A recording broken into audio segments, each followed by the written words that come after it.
आज की कहानी की शुरुआत में हमें एक बेहद सुनसान और तपते हुए बीहड़ के बीचों बीच एक छोटा सा घर दिखाया जाता है, जहां बेन नाम का लड़का अपनी गर्लफ्रेंड के साथ रहता है। बेन यहाँ पर टूरिस्ट गाइड का काम करता है। दरअसल यह एक छोटा सा टाउन है जहां पर दूर दूर से लोग घूमने आते हैं और बेन उन्हें इस पूरे खतरनाक बीहड़ को दिखाता है। बेन की गर्लफ्रेंड अब यहाँ से शहर जाना चाहती है क्योंकि उसे अपनी आगे की पढ़ाई पूरी करनी है। वह बेन को अपने साथ शहर चलने के लिए कहती है, लेकिन बेन साफ मना कर देता है क्योंकि बेन को यहाँ पर इस शांत जगह पर रहना अच्छा लगता है और उसका काम भी यहीं पर है। बेन अपनी गर्लफ्रेंड को एक गन देता है और कहता है कि मुझसे एक वादा करो, हमेशा रात को सोने से पहले तुम इसे अपने तकिए के नीचे अपनी सेफ्टी के लिए रखोगी। वह मुस्कुराते हुए कहती है कि हाँ, मैं बिल्कुल ऐसा ही करूंगी, और इसके बाद वह वहां से शहर के लिए चली जाती है। उसके जाने के बाद बेन को इस अकेलेपन में उसकी बहुत ज्यादा याद आती है। अब बेन को पास ही के टाउन से शेरिफ अपने पास बुलाता है और कहता है कि मेडिक नाम का एक बहुत बड़ा और अमीर बिजनेसमैन जो कि लॉस एंजलिस में रहता है, वह यहाँ पर आया है और उसे एक बेहतरीन टूरिस्ट गाइड की जरूरत है। दरअसल वह इस डेजर्ट में डेजर्ट हॉर्न शीप का शिकार करना चाहता है, जिसे ढूंढ पाना और उसका शिकार करना बहुत ही मुश्किल काम है। इसीलिए अब वो बेन को हायर करना चाहता है, जिसके बदले वो बेन को एक दिन के $8,000 देगा। बेन के लिए यह कीमत बहुत बड़ी होती है क्योंकि इतने पैसे आज तक उसे किसी ने एक साथ नहीं दिए थे। इसीलिए बेन बिना ज्यादा सोचे उसके साथ चलने के लिए मान जाता है। बेन जब उसके साथ बाहर आता है तो वह देखता है कि उसके पास सारे लोग शिकार करने के लिए आते हैं। यहाँ पर शिकार करना लीगल है, लेकिन यह नियम सिर्फ उन लोगों के लिए है जिनके पास लाइसेंस वाली गन है। अब ये दोनों बीहड़ के उस खतरनाक हिस्से में पहुंच जाते हैं जहां पर इन्हें शिकार करना है, पर अब तक सूरज पूरी तरह ढल चुका है और रात हो चुकी है। ये एक जगह आग जलाते हैं जहां पर वे आराम से एक दूसरे से बात करते हैं। बेन उसे अपनी गर्लफ्रेंड के बारे में बताता है जो कि अब सिटी मूव हो चुकी है। साथ ही वह अपने माता पिता के बारे में बताता है और कहता है कि बचपन में एक बार हम इसी बीहड़ में फंस गए थे। दरअसल मेरे पिता की गाड़ी अचानक खराब हो गई थी। हम कई दिनों तक वहां फंसे मदद का इंतजार करते रहे, लेकिन कोई भी मदद के लिए नहीं आया। उस झुलसाती धूप में मेरी मॉम ने अपनी लिपस्टिक मेरे चेहरे पर बार बार लगाई, जिस वजह से मैं उस खतरनाक हीट से बच गया, पर पानी की कमी से वह दोनों नहीं बच पाए और मेरी आंखों के सामने तड़प तड़प कर मर गए। ये दर्दनाक किस्सा कहते कहते बेन बहुत इमोशनल हो जाता है। इसके बाद ये दोनों के दोनों वहीं पर सो जाते हैं। अगली सुबह सूरज निकलते ही ये दोनों शिकार करने के लिए निकलते हैं, जहां पर रास्ते में मेडिक एक जगह बेवजह गोलियां चलाना शुरू कर देता है, जिससे बेन समझ जाता है कि इसे शिकार करने का कोई भी तजुर्बा नहीं है। वह गुस्से में पूछता है कि तुम्हें लाइसेंस किसने दिया। वह बड़े घमंड से बताता है कि मेरे पास लाइसेंस नहीं है, मेरे पास बहुत पैसा है, इसीलिए मुझे किसी लाइसेंस की कोई जरूरत नहीं है। बेन उसे समझाता है कि बिना लाइसेंस वाली गन से यहाँ पर शिकार करना पूरी तरह से गैर कानूनी है, लेकिन इससे पहले कि बेन कुछ और बोलता, मेडिक उसे बहुत सारे पैसे निकाल कर देता है, जिससे बेन का मुंह बंद हो जाता है और वह चुपचाप आगे बढ़ने लगता है। अब ये दोनों के दोनों एक ऊंची चट्टान की चोटी पर जाते हैं, जहां से बेन अपनी दूरबीन से शिकार को ढूंढ रहा होता है। बहुत देर तक उसे कोई भी शिकार नहीं दिखता। साथ ही मेडिक उसे बार बार बेवकूफों की तरह डिस्टर्ब कर रहा होता है, और तभी अचानक मेडिक एक तरफ अपनी गन से गोली चला देता है। हालांकि बेन ने उसे वहां गोली चलाने के लिए बिल्कुल नहीं कहा था। ये दोनों उस तरफ भाग कर जाते हैं और देखते हैं कि वहां पर इसी टाउन के एक बूढ़े आदमी को, जो यहाँ बीहड़ में मिनरल्स की खोज करता था, उसे गोली लग चुकी है और वह खून से लथपथ पड़ा है। बेन इस बूढ़े आदमी को बहुत अच्छे से जानता था और अब बेन तुरंत उसकी मदद करना चाहता है, इसीलिए वो फर्स्ट एड के लिए गाड़ी के पास भाग कर जाता है। वहीं हमें मेडिक को दिखाया जाता है, जो यह सब देखकर बहुत डर जाता है। उसे समझ में आ चुका है कि उसने एक बहुत बड़ा जुर्म किया है, इसीलिए वह तुरंत अपने साथी को कॉल करता है और सब कुछ बता देता है और कहता है कि मैं शायद अब बहुत बुरी तरह फंस गया हूँ। उसका साथी उसे सलाह देता है कि तुम उस आदमी को एक और गोली मार दो, लेकिन अपनी गन से नहीं, बल्कि बेन की गन से। और इसके बाद मेडिक बिल्कुल ऐसा ही करता है।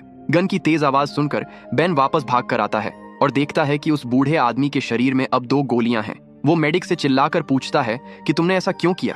मेडिक बड़ी चालाकी से कहता है कि ये मैंने नहीं किया, बल्कि तुमने किया है। एक गोली तुमने चलाई और एक गोली मैंने, यानी कि इसकी मौत के जिम्मेदार हम दोनों हैं। बेन समझ जाता है कि मेडिक ने ऐसा सिर्फ अपने आप को बचाने के लिए और बेन को फंसाने के लिए किया है। और इसके बाद मेडिक उसे लालच देते हुए कहता है कि अगर तुम इस बारे में किसी को कुछ नहीं बताओगे तो मैं तुम्हें हर साल के 3 लाख दूंगा। साथ ही यूनिवर्सिटी में तुम्हारा एडमिशन भी करवा दूंगा, जिसके बाद तुम शहर में आराम से अपनी गर्लफ्रेंड के साथ रह सकते हो। पैसों और अपने फ्यूचर के बारे में सोचकर बेन उसकी बात मान जाता है, जिसके बाद ये दोनों के दोनों उस बूढ़े आदमी को वहीं रेत में दफना देते हैं, उसकी शांति के लिए प्रार्थना करते हैं और अपनी गाड़ी के पास वापस आ जाते हैं। वहां पर मेडिक पानी को वेस्ट कर रहा होता है और आराम से अपना मुंह धो रहा होता है। ये बात बेन को बिल्कुल अच्छी नहीं लगती, क्योंकि इस सूखे बीहड़ में पानी मिलना बहुत ही मुश्किल है। बेन चुपके से गाड़ी के पास आ जाता है जहां पर उसका बैग रखा हुआ है। उसके पास एक छोटा सा गैजेट है जिससे वह इमरजेंसी मैसेज भेज सकता है। इससे पहले कि वह शेरिफ को मैसेज भेजता, यहाँ पर मेडिक उसे पीछे से देख लेता है और तुरंत गन पॉइंट पर ले लेता है। मेडिक गुस्से में कहता है कि तुम्हारे और मेरे बीच में एक करार हुआ था जिसके मुताबिक तुम इस बारे में किसी को कुछ नहीं बताओगे, लेकिन तुमने धोखा देकर उस करार को तोड़ दिया। जिसके बाद वह उसके गैजेट को पैरों तले कुचलकर तोड़ देता है। साथ ही गन तान कर कहता है कि तुम अपने सारे कपड़े उतारो। बेन को अपनी जान बचाने के लिए उसकी बात माननी पड़ती है। मेडिक उसके कपड़े और जूते उतरवा देता है और कहता है कि अब तुम इसी तरह से नंगे पैर अपने घर जाओ। बेन को उसकी बात माननी पड़ती है और अब वह उस तपते हुए बीहड़ में चलना शुरू कर देता है। मेडिक को अच्छे से पता है कि बेन इस तरह से घर कभी नहीं पहुंच सकता, बल्कि इस भयानक गर्मी और प्यास से उसकी मौत हो जाएगी। जिसके बाद उस बूढ़े आदमी, जिसका नाम चार्ली था, उसकी मौत का पूरा इल्जाम बेन के ऊपर आ जाएगा, क्योंकि उस बूढ़े आदमी के शरीर में एक गोली बेन की भी है। पुलिस को यही लगेगा कि बेन उसे मारकर भाग रहा था और रास्ते में भूख और प्यास से तड़प कर मर गया। अब बेन धीरे धीरे तपती रेत पर आगे चलने लगता है। कुछ देर बाद उसके सामने एक पोल आता है जिस पर वह एक नंबर को पढ़ता है। मेडिक दूर से उसे अपनी दूरबीन से लगातार देख रहा होता है। दरअसल वह तब तक उसका पीछा नहीं छोड़ेगा जब तक उसकी आंखों के सामने बेन की मौत ना हो जाए। बेन लगातार दर्द सहते हुए आगे बढ़ता ही चला जाता है और जब उसके सामने पोल नंबर 2 आता है तो वह भागकर चट्टान में कहीं गायब हो जाता है। मेडिक ये सब देख लेता है और अपनी गाड़ी लेकर तेजी से उसी तरफ बढ़ चलता है जहां पर बेन गायब हुआ है। वहां पहुंचकर वो देखता है कि बेन आसपास कहीं भी नहीं है। बेन दरअसल इन्हीं चट्टानों में बनी हुई एक गुफा के अंदर चला जाता है जो एक तरह का खुफिया बंकर होता है। और यह बंकर उसी बूढ़े आदमी का है जिसे गोली मारकर मेडिक ने मार दिया था। यहाँ पर खाने पीने की पूरी सप्लाई होती है। बेन सबसे पहले पानी पीकर यहाँ पर अपनी बुझती हुई प्यास बुझाता है। यहाँ पर बहुत सारी फोटोज लगी हैं और इन्हीं फोटोज में से एक फोटो बेन की और उस बूढ़े आदमी की है। दरअसल बेन बहुत सालों से उसे जानता था और वह उसके पिता जैसा था। बेन रोते हुए उससे माफी मांगता है कि मैं तुम्हारी जान नहीं बचा पाया। और तभी बेन को एहसास होता है कि इस गुफा के अंदर कोई आ रहा है। बेन जल्दी से वहां पर लगे हुए एक मैप को अपने पास छुपाकर और अंदर अंधेरे में चला जाता है। अब यहाँ पर मेडिक आ चुका है। मेडिक को पता है कि बेन यहीं पर छुपा है, इसीलिए वह यहाँ पर बॉम्ब लगाकर तुरंत बाहर निकल जाता है। कुछ ही देर बाद एक भयानक बॉम्ब ब्लास्ट होता है जिससे पूरी की पूरी जगह मलबे में ढह जाती है। पर बेन की किस्मत अच्छी होती है कि वह मलबे के गिरने से पहले ही एक दूसरे रास्ते से बाहर निकल चुका था। वो यहाँ से आगे बढ़ रहा होता है, तभी अचानक उसके सामने मेडिक आ जाता है। वह हंसते हुए कहता है कि अगर तुम अपने घर जाना चाहते हो तो जाओ, लेकिन इस बार अगर तुमने छुपने की या भागने की कोई भी कोशिश की तो मैं दूर से ही तुम्हें गोली मार दूंगा। बेन को पता है कि उसके पास जो गन है वह बहुत ज्यादा एडवांस है और दूर से उस पर वह अचूक निशाना लगा सकता है। इसीलिए बेन को एक बार फिर से उस आग उगलते रेगिस्तान में आगे बढ़ना पड़ता है। यहाँ से जो सबसे नजदीकी टाउन है वह 45 माइल दूर है और अब बेन के पास जो मैप होता है जो उसने मेडिक से छुपा लिया था, उस मैप के सहारे वह आगे बढ़ने लगता है। कुछ ही देर बाद वह उस जगह पहुंच जाता है जहां पर बेन ने और उस बूढ़े आदमी ने, जिसकी मौत हो चुकी है, इन दोनों ने आराम से बैठने के लिए एक सोफा लगाया था। बेन उस सोफा का फोम निकालकर अपने नंगे पैरों में बांध लेता है, क्योंकि बिना शूज के जलती रेत पर चलने की वजह से उसके दोनों पैर बहुत बुरी तरह से जख्मी हुए थे और उनमें से खून निकल रहा था। यह जगह ऐसी जगह पर होती है जहां पर बेन को मेडिक दूर से नहीं देख सकता। इसीलिए बेन इस जगह का पूरा फायदा उठाकर एक बार फिर से मेडिक की नजरों से ओझल हो जाता है। उसके पास जो मैप है उसमें लिखा होता है कि यह खजाने का मैप है और उस मैप को फॉलो करते हुए वह एक जगह पहुंच जाता है जहां पर क्रॉस का निशान बना होता है। वह उस जगह को हाथों से खोदता है जहां पर एक बॉक्स होता है और जब वह उस बॉक्स को खोलता है उसमें एक स्लिंग शॉट और कुछ मार्बल्स होते हैं। वह उन्हें निकाल कर अपने पास रख लेता है। मैप में एक दूसरा निशान भी होता है और जब वह उस दूसरे निशान पर पहुंचता है तो वहां पर जमीन में एक पानी की बोतल गड़ी हुई होती है जिसके अंदर पानी है। उसकी बॉडी पूरी तरह से डिहाइड्रेट हो चुकी है और गला सूखकर कांटा हो गया है। इसीलिए जल्दी से वह बोतल का कैप खोलकर पानी पीने की कोशिश करता है, लेकिन तभी अचानक बोतल पर एक गोली लगती है जो कि मेडिक ने दूर से चलाई थी। बोतल दूर जाकर गिरती है जिससे पूरा का पूरा पानी रेत में बिखर जाता है। दरअसल मैप में लिखा होता है कि यह एक ट्रेजर यानी कि खजाने का नक्शा है और ऐसे तपते बीहड़ में पानी से बड़ा कोई खजाना नहीं हो सकता, जो बात शायद बेन पहले से जानता था। और अब बेन को एक बार फिर से प्यास से ही अपनी जान बचाने के लिए आगे बढ़ना पड़ता है। वहीं दूर से हमें मेडिक को दिखाया जाता है जो आराम से ड्रिंक बनाकर पी रहा होता है। उसकी नजर पूरी तरह से बेन के ऊपर ही होती है। कुछ देर और चलने के बाद बेन की हिम्मत जवाब दे जाती है और वह वहीं पर गिर जाता है और अब मेडिक अपनी गाड़ी लेकर उसके पास आता है। वह देखता है कि बेन पूरी तरह से अचेत है।